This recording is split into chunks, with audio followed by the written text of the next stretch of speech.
রাস্তার উদ্বোধনে গিয়ে গুলি খেলেন তৃণমূলের অঞ্চল সভাপতি। টিএমসির লোক সাথে নিয়ে বন্দুক ছিল, লাঠি ছিল, হাসপাতাল ছিল, বন্দুক ছিল। দুলাল সরকার খুনের 12 দিনের মাথায় আবারও প্রকাশ্যে তৃণমূল নেতার ওপর গুলি চলল মালদায়। আহত হয়েছেন তৃণমূলের অঞ্চল সভাপতি, আর এই ঘটনায় মৃত্যু হয়েছে একজনের। মঙ্গলবার সকালে কালিয়াচকের নয়াবস্তি এলাকায় রাস্তা উদ্বোধনে গিয়েছিলেন এলাকার শাসক দলের অঞ্চল সভাপতি বকুল শেখ। অভিযোগ, সেই সময় আচমকাই কয়েকজন দুষ্কৃতী হামলা চালায় বকুলের ওপর।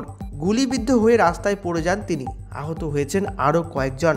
ঘটনাস্থল থেকে বকুল এবং আরও এক তৃণমূল কর্মী দুজনকে গুরুতর আহত অবস্থায় মালদা মেডিকেল কলেজে ভর্তি করানো হয়।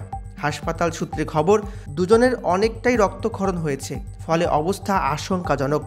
এদিকে মৃত্যু হয়েছে এক তৃণমূল কর্মীর। তার নাম জানা গেল হাসান শেখ। কী কারণে গুলি চলল তা তদন্ত করে দেখছে পুলিশ। তবে অনেকেই মনে করছে এই ঘটনা তৃণমূলের গোষ্ঠীদ্বন্দ্ব ছাড়া আর কিছু নয়।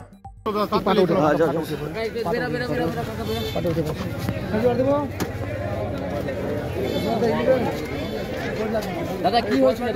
দাদা কি হয়েছিল? আমরা কাজ উদ্বোধন করতে গিয়েছিলাম। হ্যাঁ, একজন দুষ্কৃতী কাজে বাধা দিচ্ছে, কংগ্রেস